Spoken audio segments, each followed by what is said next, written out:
The problem with Gen Z is that there is a translation problem. Think of it this way: you walk out of an interview thinking, that didn't sound like me. Or worse, I knew what I wanted to say, but it came out wrong. And a lot of times that's because you might get a strange look from the interviewer, or things may not just feel just right. And so you kind of begin to question how things went and how you felt about those things. And usually that's where the translation problem is. You know what you mean, but the interviewer hears something else. Here's why translation fails. In interviews, they don't. Uh, let me read. In your everyday conversation, people give you the benefit of the doubt in your communication. And remember, in interviews and just like in your conversations around, you're communicating generationally. And what I mean generationally is the person who's interviewing you may be a baby boomer, they may be somebody from Gen X, they may be a millennial. They're not very likely to be a Gen Z because you guys are fairly new to hitting the workplace. So you're interviewing to somebody who's older, a little more experienced than you are, but they also have a different language than you do. And they have expectations around that language. And oftentimes, when you're in just casual conversation, people give you the benefit of the doubt. But in interviews, you don't get the benefit of the doubt.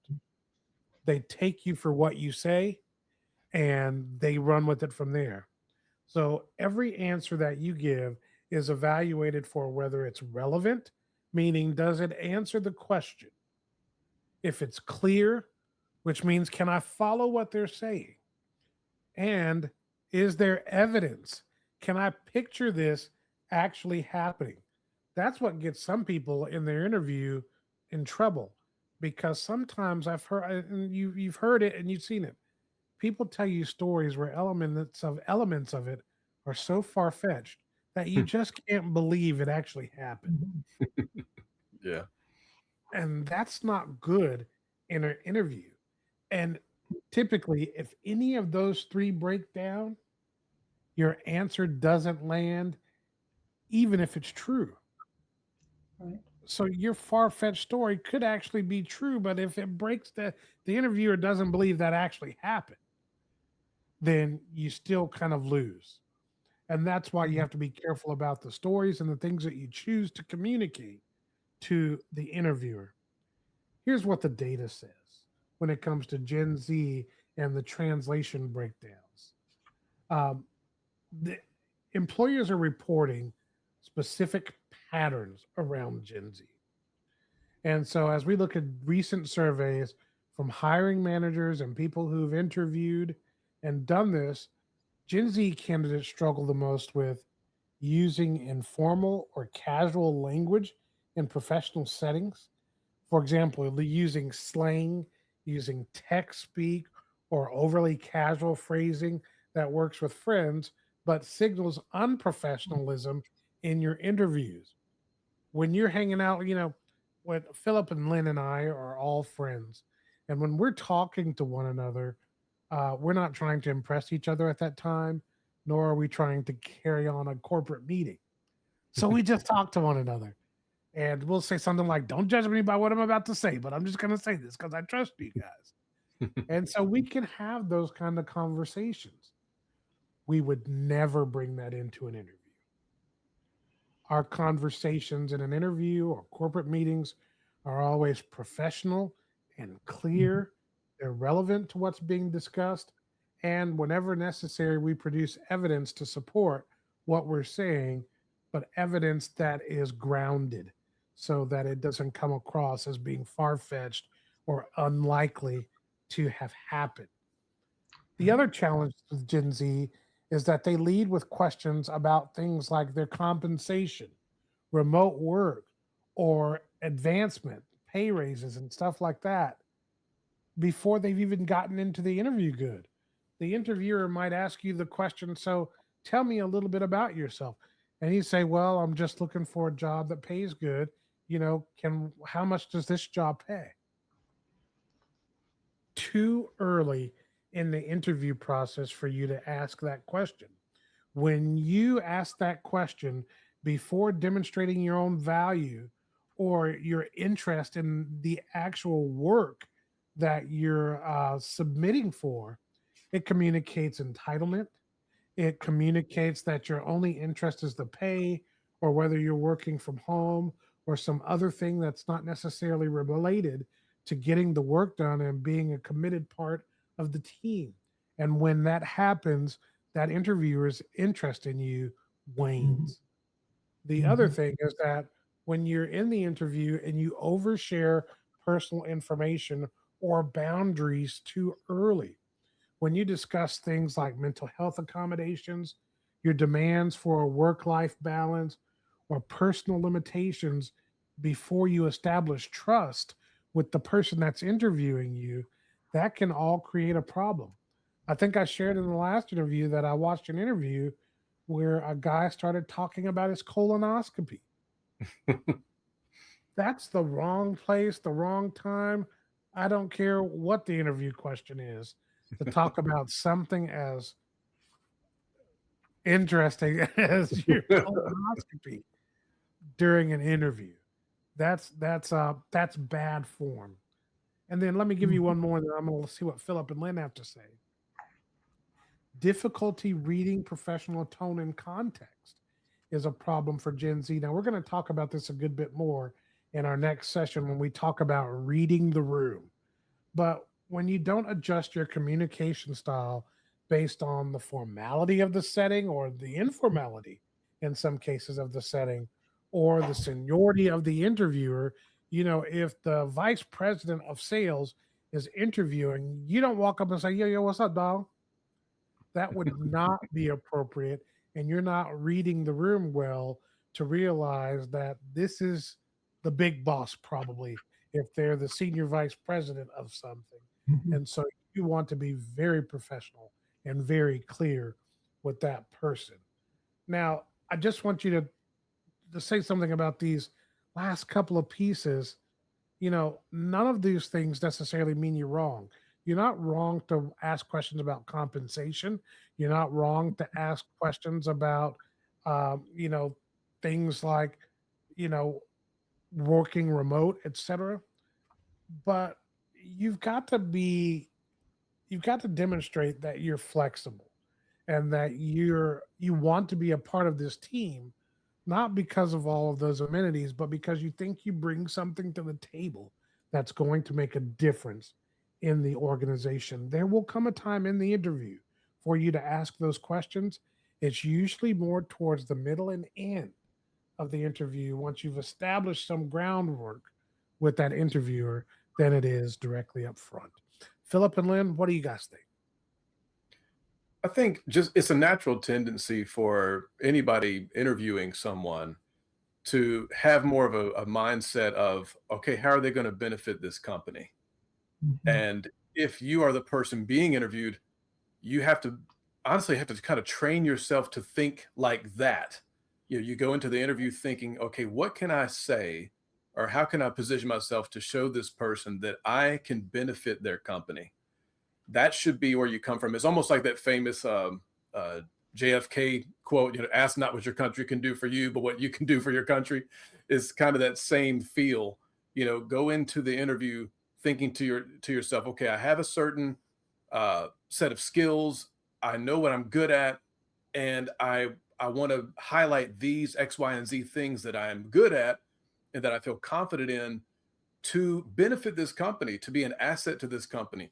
If you approach it that way, keep the focus on not what can I get, but what can I give and what can I contribute.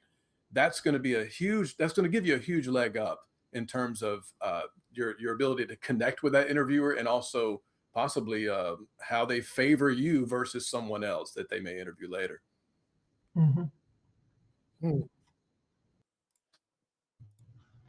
How about you, Lynn? Any thoughts? Well, one of the things I was thinking, you were talking about professional communication, and I think that we can all agree we've got different languages. When I was in the classroom, I would tell them I was bilingual. I spoke English and I spoke Southern. And, that's sort of an icebreaker, but that's the kind of culture that I'm in. I grew up in the South. We've got different idioms and things that may not translate very well, and just different phrases in the family. So being aware about that professional language. And the other thing that crossed my mind as you were speaking had to do with the point of asking, at what point do I ask about income, remote, all of that? You need to find out if you like the company, if you like the job, if you even want to be associated before you ask those kind of questions. Because it goes back to the last subject we talked about. Am I going to be difficult to manage if the first thing I want to know is, are you going to pay me a lot and let me work from home? Versus, I really like a lot of what you have to say. I'm interested in working with your company. It fits my goals and my ideals. If I should, what kind of opportunity do I have to advance? What kind of opportunities for training so that I can be successful? What do you think about work from home? And then you build your questions first to determine if you like and want the job. I don't disagree. I don't disagree with that in any way, shape, or form. The one other thing that I'll tell you, just as a reminder, um, just remember that if you ask too early in the interview, you sound entitled or unfocused. And let me tell you, if I can just be honest with you, um, as somebody who cares about Gen Z and their success, that's what's already being said about you. Mm. So don't prove it to be true. There's already this thought, and some of it is just, I hate to say it this way, some of it is just the way older people feel. They feel that the younger generation is entitled and that they're not focused. Sometimes that's accurate, but a lot of times I don't know that that's accurate. There's a lack of purpose and meaning that's driving behavior for the younger generation that would make you look at that a little bit differently. The other thing is if you ask those questions later in the interview, after you've built credibility, you sound professional and self aware. So even just think about, just like Philip talked about, how important body language is, Mhm. what you say really matters. And when you say it, the timing of communication matters a great deal as well. All right. So now let's talk a little bit more about the fix. Now, as you see here on our screen, it tells us very clearly translation isn't about sounding fake, it's about being clear. Mhm. And so, um, and when we say this, what we're not saying, it's not about memorizing scripts. Lynn talked about this last week about the concept of, she was telling about her Toastmasters experience where Mm. she was about to give a speech. And then, Lynn, do you want to share that just really quickly here? Oh, I fell on my face because I had memorized everything there was and I knew this topic. What I learned was have maybe an opening sentence, a closing sentence, and points in between that you want to cover. Each time you tell the story, it's going to be adapted for each person. If you've memorized it, it's just like, here's the answer, deal with it. But if I can be conversational, tell that story and not try to memorize because you forget the first two words, you're done. You are just done, then you're rambling. So, Yeah, Good point. Good point. I completely agree with that. And so, as we look at fixing the problem, memorizing a script isn't an answer, especially not in an interview, because an mm, interview should be a a a good exchange between you and the interviewer that feels like you're getting to know one another, you're getting to understand one another, and you're sharing information that helps the other person to know you a little better to help make a decision about the best place for you. When you mhm, treat the interview like a transaction where you say something, they say something, you say something, they say something, and it's just that kind of back and forth, you miss an opportunity. And the one thing that memorization doesn't do is memorization makes it more difficult for you to talk freely, because Mhm. then you're not even trying to talk freely. You're trying to remember what you intended to say if that question came up. And so it actually robs you of the moment to have a very human connection with someone. It's learning to David, translate. Oh, yeah, go ahead, Lynn. I just wanted to jump in there. You and I have talked before about what my interview process was when I first came back to Georgia and got a job. And I walked in, and with the first interviewer, we talked about the position and the job. The next interviewer learned I had been in New Orleans. They wanted to talk about the Sugar Bowl. The third interviewer knew something else and they wanted to talk about something else. While it all seemed so off topic for me, I answered the questions, I talked, I communicated, I was comfortable with them. I got the job, I think, because they were testing to see, do I listen?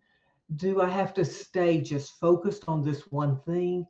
There's a lot of value to that human aspect of connecting with your interviewers, that they will see and know that you can talk about other things, that you can be human, that you can fit into their organization and be a team player, because I would be working with the team. So I think these questions, that though they were way off balance or seemed to be for the position I was applying, they served to let them know who I was.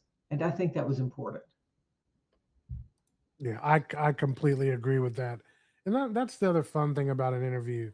You may never know exactly where a question may be going.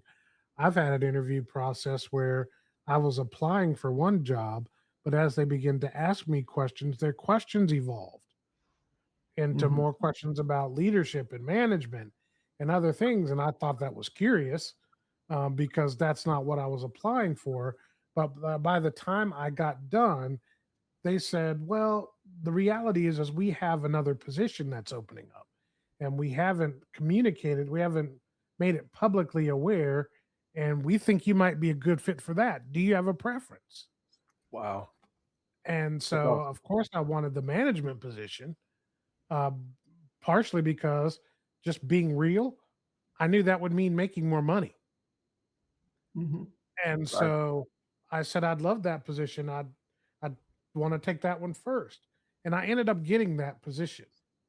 But had I gotten flustered or confused, or didn't just go where the interview was taking me, and just think about that.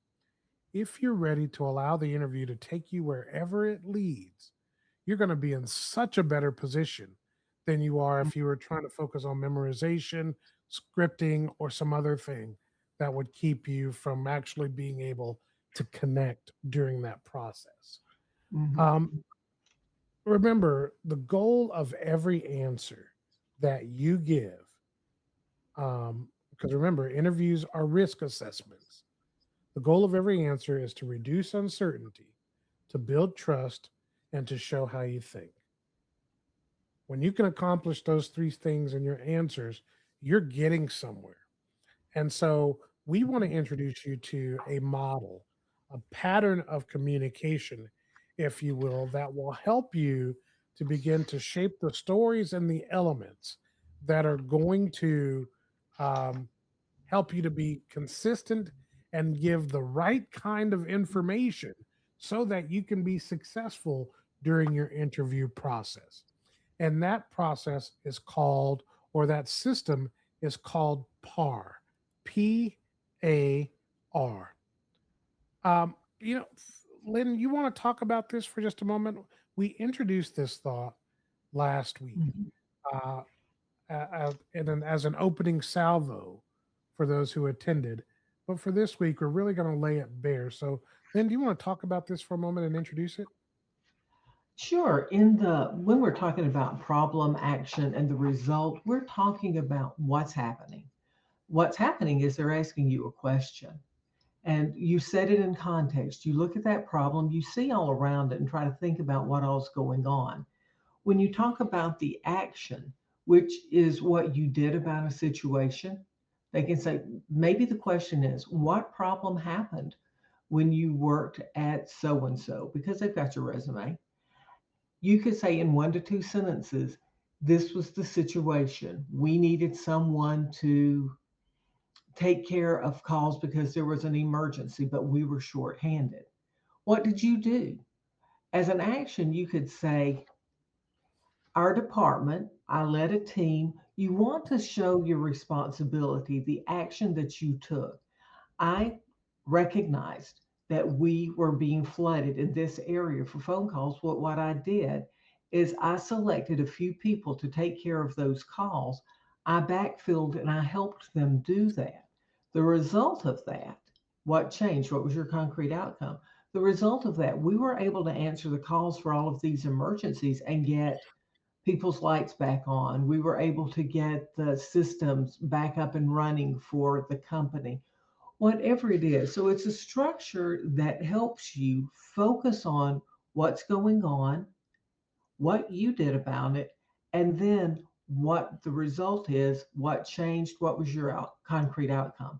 This also works in the reverse. They may say something like, what happened that didn't work? You can tell them the problem, you can tell them what you did, you can tell them the result, and then add what you learned. So, problem, action, and result is a great formula for answering most any question you receive in an interview. Yeah.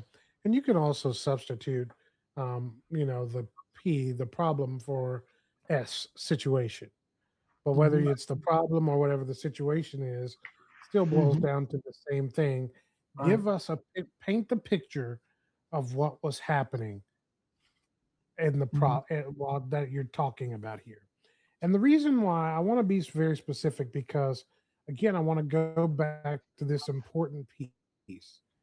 You could sit with your interviewer and you could simply say, you know, there was there were I was $20 short in my drawer.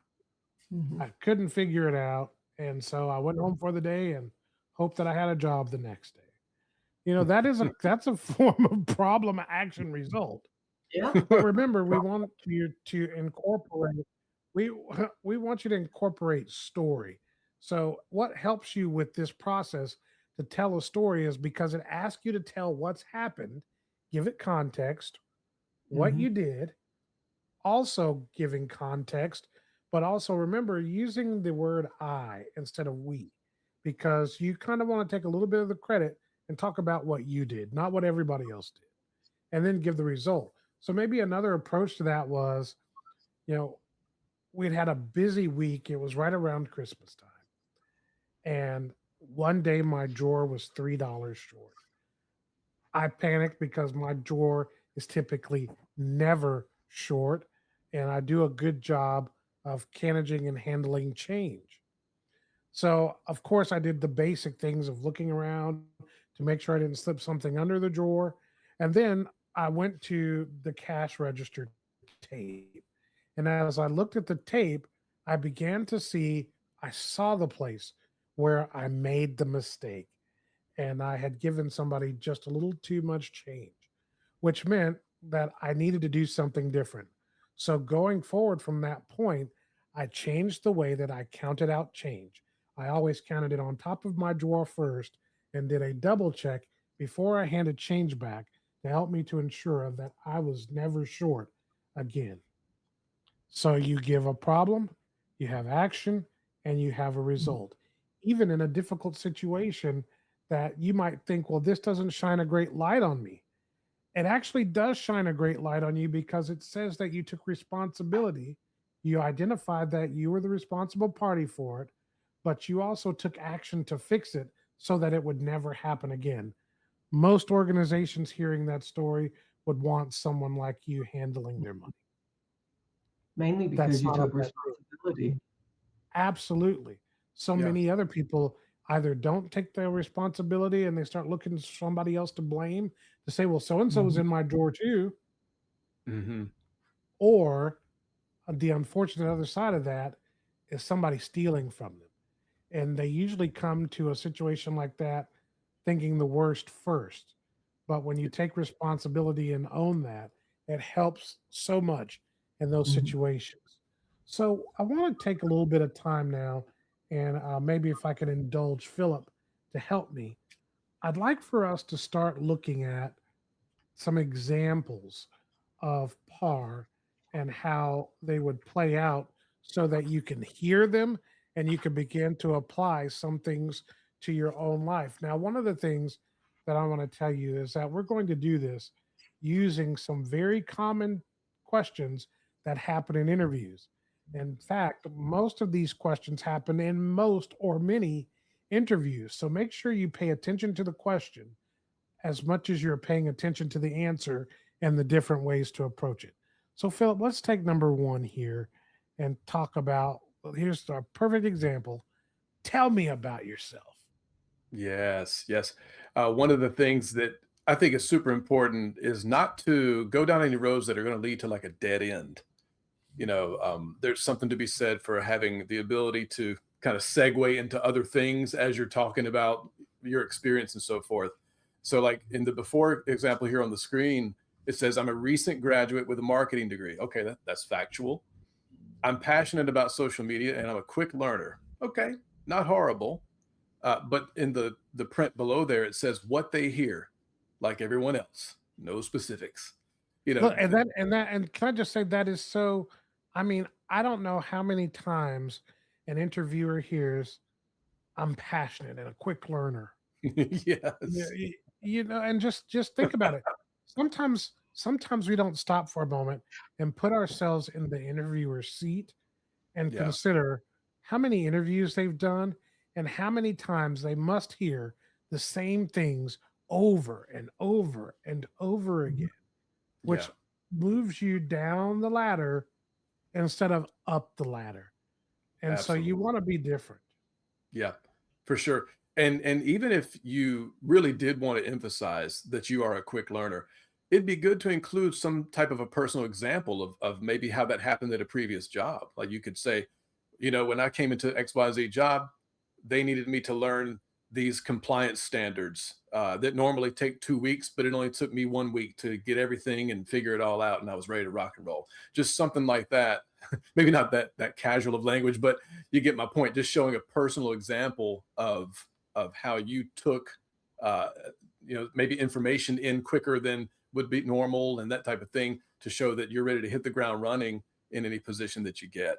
But in the after rectangle there on the screen, it says, I graduated in May with a marketing degree. Now, here's the more ideal answer for tell me about yourself. I graduated in May with a marketing degree. During my internship at a local nonprofit, I managed their Instagram account and grew engagement by 40% in 3 months. See, very specific, right? Particular details, that's always good. Grew the engagement by 40% in 3 months by testing different post formats and analyzing what resonated. I'm looking for a role where I can build on that analytical approach to social strategy. Hmm. So, as you can see, much more detailed, much more specific. And then in the print underneath, it says what they hear, evidence, results, clear connection to this role. You definitely want to use whatever experience you have, connect it to the type of role that you're shooting for with that company. Show them why what you've done in the past and the success you've had in the past with certain things can apply to the position that you're going for now. And look, even if Can you I don't look jump at it, in there too? I would yeah, like to speak to I'm sorry. I No, you're just want to good. I just want to throw this thought in there. The two answers are about 1 to 2 sentences different in length, which says that we can do this. We can change over to par very simply by just being a little more clear, a little more revealing about some of the information around it to help us to win. Go ahead, Lynn. Well, I want to speak to those who are introverted because I tended to be on the more introverted side. My answers were always these before answers. I did not get a lot of jobs because I was thinking, well, I graduated and I wanted to get my answer quick. I wanted to get it out there. I didn't fill the space I was given to fill. And Mm, it's important for you to give those details out. It may make you uncomfortable. This is why we told you to practice last week in front of a mirror. Have this yeah, information and practice because I was not comfortable saying those things. I wasn't confident in my skills. And they're sitting there, and what they heard was, she's not confident. She doesn't really care if she works here. She doesn't really care if she Mm, gets a job or not. Those were not true statements, but I did not communicate that with the par answer. that's good, Lynn. It's good. And we're all guilty of it. And that's why Mhm. we're making that change today. Let's look at the Mhm. second option. But tell me about a challenge. Oh, and can I go back just one slide and say one other thing about this? Tell me about sorry. Tell me about yourself is not a random question that requires you to go back in your history to back when you were a child. It doesn't require you to give all this a great deal of personal information. Usually, tell me about yourself is in context of your work history. Yeah. Mhm. So they're Yep. asking a question that should be connected with your resume or your application that you put in that connects the dots for them. Okay. The next one, tell me about a challenge you faced. Well, the before par says, well, there was this group project and some people weren't pulling their weight, so it was really distressful, but we got through it. What that interviewer hears is this answer is vague, there's no ownership in it, and you're blaming others. Mhm. What would be a better answer? Well, in the after it says, in my capstone project, we had 5 team members, but 2 stopped showing up halfway through.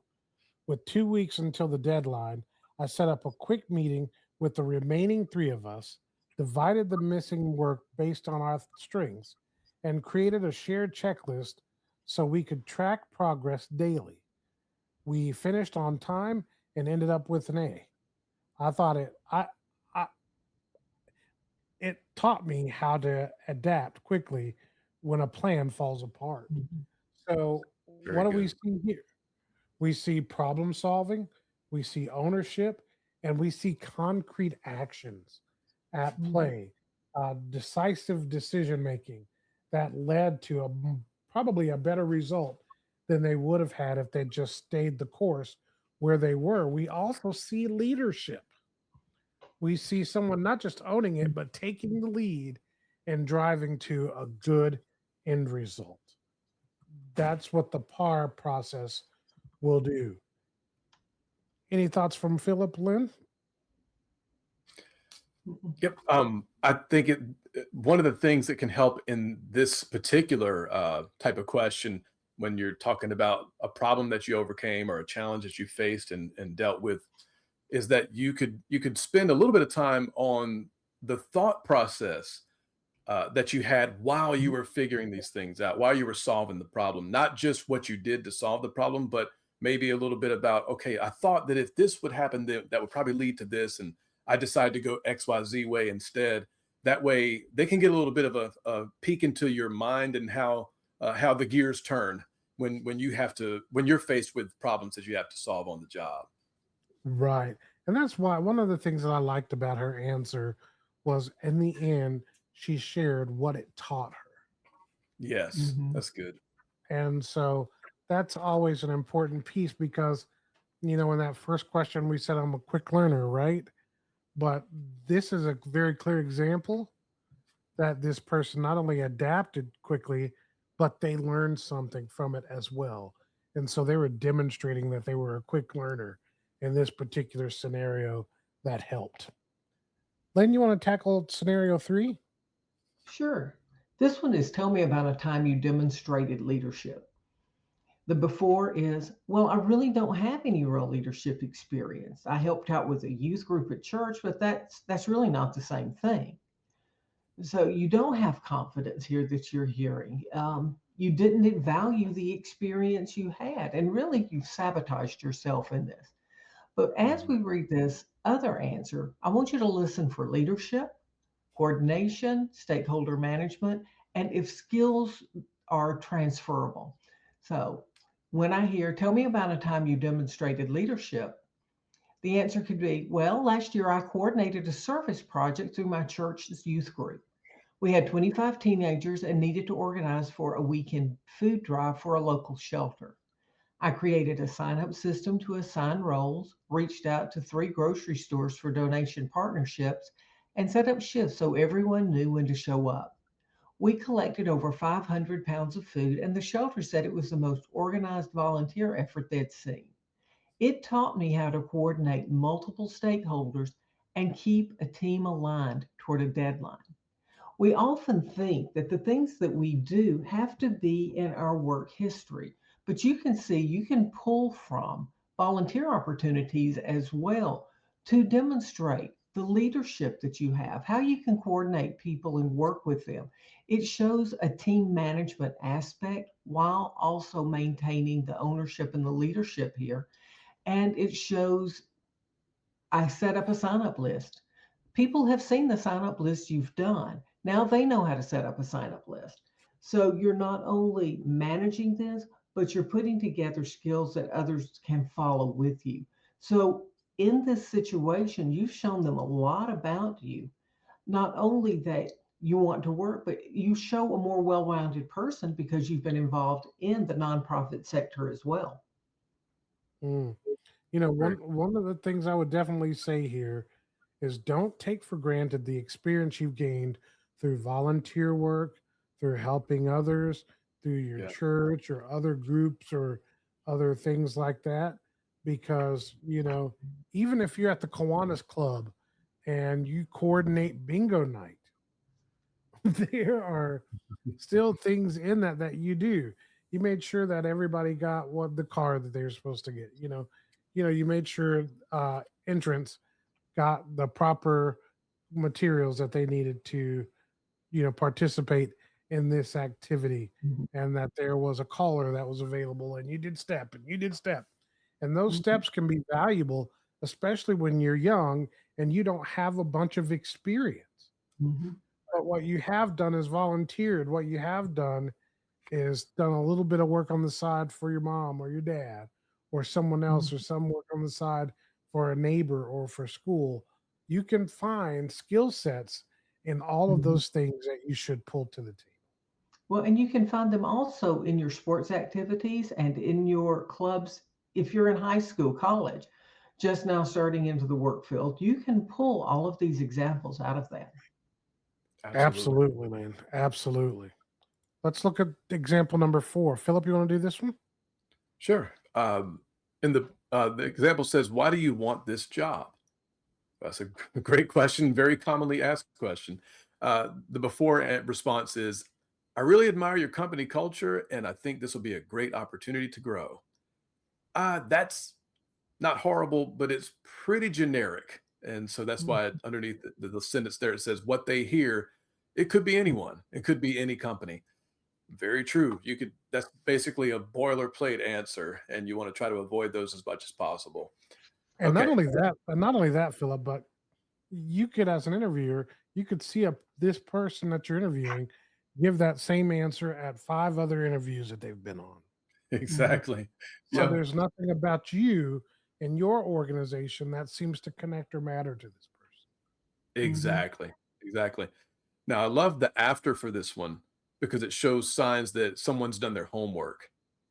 It says, "I saw that your team recently launched a new customer onboarding tool. In my last role, I helped streamline a similar process and I reduced time to first value by 30%. I'm drawn to this role because I'd get to continue solving that type of problem, but at a larger scale. Plus, your focus on mentorship for early career people is something I'm actually actively looking for." Again, this is someone who has actually taken time. Maybe you went on the website for the company beforehand and did some studying on that. I recommend doing things like that. Find out more Mhm. about the company. A lot of information will be on their website for sure. Look around to see maybe on LinkedIn people who've worked for that company. Just get a feel for it. Even through Glassdoor, there's a website called Glassdoor. You learn about the company that way. There's Dun and Bradstreet. You can get company profiles from them. There's all kinds of online resources to help you really get a feel for this company and what they've been doing. And if you really want to go the extra mile, let's say you're interviewing for a larger company that's very well known, very prominent. I wouldn't rule out even digging into their quarterly reports that they give to investors. Almost every large company has that on their website, Mhm. like a section for investors where you can Mhm. download their 10K and really go through and see what type of performance they've had and so forth. All those things can really, really make a difference because you're Right. showing the interviewer that you have at least given yourself some type of an education and background into that company. So that way you're not just kind of spewing out answers into the void, if you want to put it that way. That's good, Philip. And just Mhm. remember, did they? It's that last week we talked about the concept of preparation, and in preparation we talked about the concept of uh, researching the company, not like a robot, but like a human. So, in Right. other words, don't just look at their mission statement and one little bit of something else. Actually, dig in. Look at the company news. Go look at the things that Mhm. they're funding through charitable, outputs and things like Right. that. These are all things that tell you something about the company and will be a part of you answering the question, do you want to work for them? Because once again, this interview is just as much for your benefit as it is for their benefit. Mhm. Um, the other thing that I wanted to say here is that remember, this communicates that you did your homework Right. and you connected the experience to the need, right? Just Absolutely. once you look here, you can see the connection that is made there. And then definitely you did your homework to answer like this. And we should all be doing our homework to make sure that we can answer these types of questions. And then the last one is what's your greatest weakness? Which I find to be a question that most people don't want to answer. And the Right. reason why they don't want to answer is because they're afraid that they're going to put themselves in a negative light. And once again, we say to you, how you frame that answer to that question is everything. So, in one place, you could say, I'm a perfectionist, so sometimes I take too long on things. Versus after, you could say, early in my internship, I struggled with determining what to tackle first. I'd spend the same amount of time on low stakes task as high stakes task. My manager helped me to use. Uh, oh, sorry, lost my place there. My manager help me use on a high impact effort matrix, and now I start every week by identifying the two tasks that will move the needle the most. It's made me such it's made me much more effective. You would think I couldn't read after going through that. Sorry about that, folks. It's the glasses. It's not the David. Um, but you get what's happening here. On the first occasion, you hear the same cliche answer. I'm a perfectionist, you know, and or like the guy said in the other interview, the only weakness that I have is being too good at everything. And we all already know, as I said before, that dude, there's a problem already. Versus hearing a self-aware, coachable, um, actually improved area. And we know it's actually improved because he's already communicated that he's identified it and started Mhm. taking action to make it better. And that's where that's an important piece of the puzzle. You can share something that's not like I shared earlier about the money and the drawer. That's not a most flattering moment to share, but it is a moment that gets you the idea of when things aren't going well, how will I react? How will I handle things? Mhm. Any final thoughts on this section for you, Philip or Lynn? Yes, one of the things I want to say when you get a question like, what's your greatest weakness? The unspoken question often is, what did you do about it? And I think that if you hear these questions, you will automatically put PAR into place by saying, and here's what I did about it. So I think the unwritten question or the unspoken question is, what did you do about it? So always add that information into any question that's given to you. Yeah, and what did you do about it? I think you nailed it there, Lynn, because that really that's where you lock in the interview. You can tell the problem, you can tell the action, but when you tell what you did about it, that's the point where the other two pieces come together and you create a dynamic answer out of all three pieces versus, well, part one and two seem to make sense, but this result, it makes no sense at all. Mm-hmm. And again, that's where we break the belief and other problems come into play in the interview. So um, now I want you, if you're watching this video, I'd love for you to take a moment and pause. And during your pause time, I want you to think of just one situation. Think about this question. What's your greatest weakness?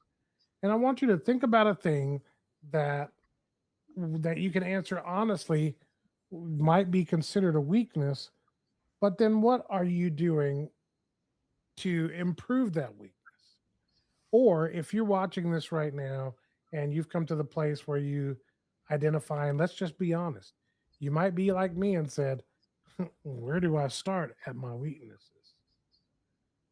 Pick one thing that you can start working on today and say, I'm going to improve in this area so that by the Mm-hmm. time you get to an interview, you have something captured that you can begin to say, well, I was struggling with this. I identified this. And now here's what I'm doing to improve on that. And so far, it's been working Mm-hmm. well for me. So take that opportunity to do that. Now, let's jump into the next part of this where we talk, well, that's example, where we talk about how to create or to practice the framework to build these translation skills. So it's one thing to have those five examples as what to say and what not to say. Now you've got to build those examples. And the way you're going to be building is you're going to have to write some things down. But then, even more importantly, once you've written them down, is you have to practice using them. Because if you just write them down, later on, you're going to be chasing around looking for a piece of paper Mm-hmm. rather than just coming off what you've already worked on and you've got freely floating in you to communicate. Remember, skills get better with practice. So, interviews reward clarity. Clarity is learnable, and this is the process. Remember that clarity and Mm-hmm. understanding are at the foundation of everything that we're talking about today. So, let's talk about how we're going to practice. First of all, we're going to audit our current answers. We're going to pick 3 to 5 common interview questions, like tell me about yourself. Why do you want this role? Tell me about a time you solved a problem. What challenges you faced? And what are you proud of? You're going to pick 3 to 5 common questions and you're going to write out your first instinct for each answer.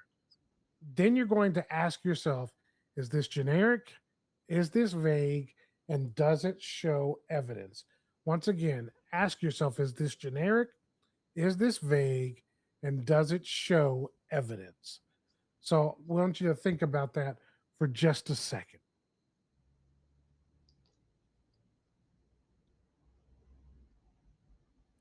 The next step in your process is you're going to translate using PAR.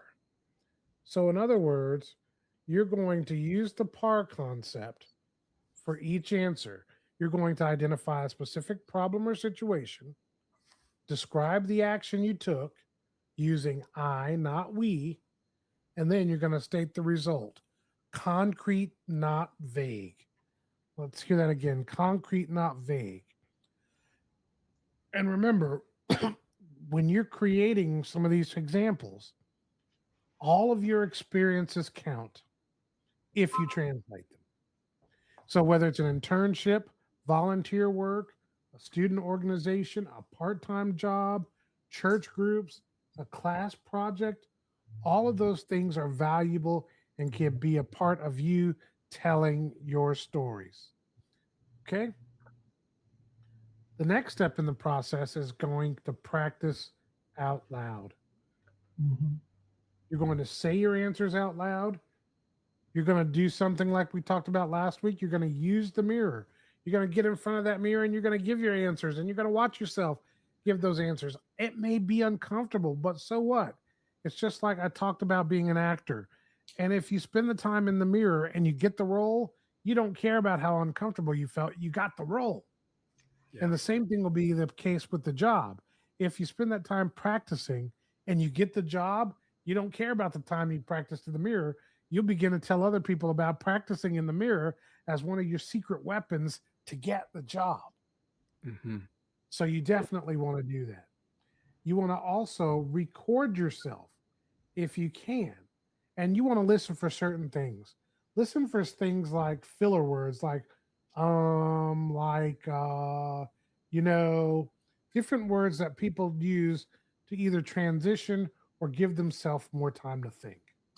You want to make sure that you're not using casual slang that sounds unprofessional. Listen to see if you're rambling or if you lose focus, you start telling the story, you forget where you were and you're in some other place. You know what that's a big sign of? If you're in the middle of the story and forget where you are, that means you're telling too much story. And you Yeah. need to back it down and keep it simple to about no more than a paragraph. But 3 to 4 sentences should be Mhm. sufficient for you to tell your story. And then make sure that as you're recording and you're listening back to your answers, make sure what you're recording and what you're saying doesn't miss the point. In other words, that the question they answer and the answer that you give actually are connected. They're not mismatching or missing the point altogether.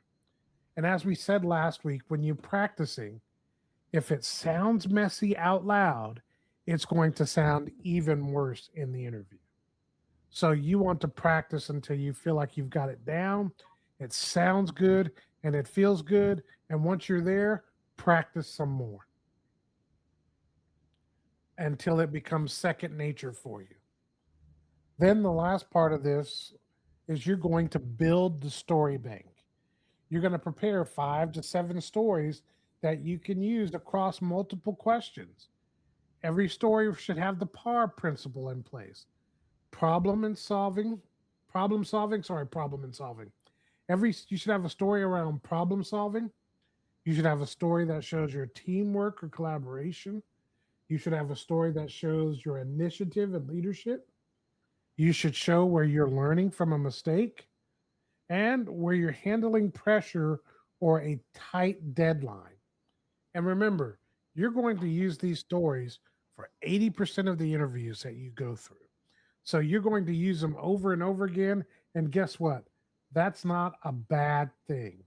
And here's the final step in the process: you want to practice with someone else, someone who's going to interrupt you, somebody who's going to ask questions that you didn't expect, that might take you off the path that you thought you were on, and somebody who's going to throw curveball questions at you that were things that, once again, you didn't expect, but you need to flow with and work with throughout the interview process. So that's 5 steps that we gave you there. And I think that you'll get those. Once again, audit your answers, your current answers, use the PAR framework, practice out loud, build your story bank, and practice with someone who pushes you and doesn't just make it easy. Now, remember, every answer that you have needs to tie back or will tie back to developing trust, showing that you'll represent the company well, that they can count on your self sufficiency, that you're translating to PAR, to problem action result, and that you're reducing risk through clarity. You guys have any final thoughts on those before we jump to our last couple of slides? I think it covered it well. I didn't realize I was on mute, but I was just saying, I think this is a good toolkit. If you just follow these bullets, it really Mhm. it really turns this into a no-brainer for people who are looking to Mhm. have some type of a good structure to get into an interview or to enter into an interview with. So yeah, definitely. If you guys have any questions, you feel free to send any questions that you have to our email address, which is info@foundationsforsuccess.com. If you're watching this in our school community, you can just drop a post with a question. We'll tackle that question in a post response, or we may do it for upcoming live Q&A that we're going to start scheduling not too far from now. So make sure that you do those two things. The other thing that I want to give you is as you're thinking through the interview process, I want you to realize how to think through any interview question. Ask yourself, what risk are they trying to reduce? Which of the three questions that we mentioned back in the beginning is this really about? And how can you clarify, not impress? That's a very important last piece. One of the reasons why we fail at interviews is we're often trying to give the impressive answer versus giving a clear answer. You know, Mhm. I had an interview once where I gave this big response to, some examples of my leadership ability. And I gave this big overarching answer that was probably too much information. And at the end of it, I was proud of myself. I was like, boy, you killed it. You were really doing it. And the next question actually would have let me told the other half of that story. So if I had settled back and just told the important part portion of that article, of that question, the next question will allow me to give, as Paul Harvey used to say, the rest of the story. And that together would have created a nice experience during our interview. So always try to be clear over impressive. And you learn that. And I'll tell you this, the earlier the younger you learn that, the better off you'll be as you move from position to position and you grow and you're promoted. Finally, let's go through our last or our next steps. Again, follow through with the practice that we just talked about. Pick your three common interview questions, write down your par based answers, and then practice out loud. Now, in the next session, we're going to talk about two things. We're going to talk about professionalism in the interview process. And then we're going to talk about the professional skill of reading the room. And that's going to be an important part of the puzzle because part of giving the right answer is having a sense of how to give that answer when you're talking to your interviewer. And we're going to dig into that next. So, we're going to talk about adjusting in real time, what to do when things go off script, because in interviews, you can guarantee they are. For example, what will you do if an interviewer has to stop mid interview and handle something that's urgent? What will you do if they have to take a phone call or something and what you feel like is the flow of your interview is all of a sudden interrupted?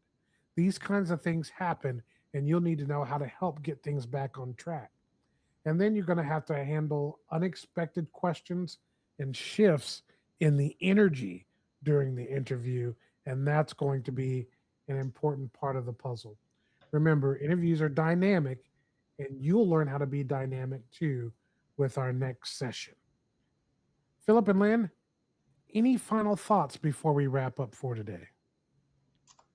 Preparation and practice. Those are the main things. Get those stories put together, practice them. That's 90% of it. You took the words out of my mouth, Lynn. I was going to say the same thing. Something my mom used to always say: proper planning prevents poor performance. Definitely, Mhm. preparation is the key. I couldn't have said it any better, so I won't try to. Final thing is, we want to invite you to join us in our school community. We've just started a school community where we can get together and we can begin to share information, ask questions, have our team and others answer those questions for you. We'll have all of these sessions that we're doing now available in our school classroom, along with some other training that we'll build over time, and we'll add to that. We'll even do a weekly Q&A that will help to answer some of your questions. And then, of course, you're going to have access to the experiences of many other people just like you in that community to help with answering your questions and bringing all kinds of goods to the room. We'll hope you'll help us start building it. We're doing something special right now to join that community. Our starting fee is $14.99 per month, and you can jump in before it goes up to its regular price of $19.99. You can use the link on the page in order to get to our school community and sign up today. We'll be so glad to have you. Now, here's one other final thought. The interview isn't asking you to be perfect, it's asking you to be understandable. I want you to remember that. We know a wise man, an organization, and their primary mission statement was, in all of your getting, get understanding. I think I tweak that a little bit and say, in all of your giving, give understanding, especially when you're in the interview process. Until next time, I'm David. She's Lynn. He's Phil. And we're out.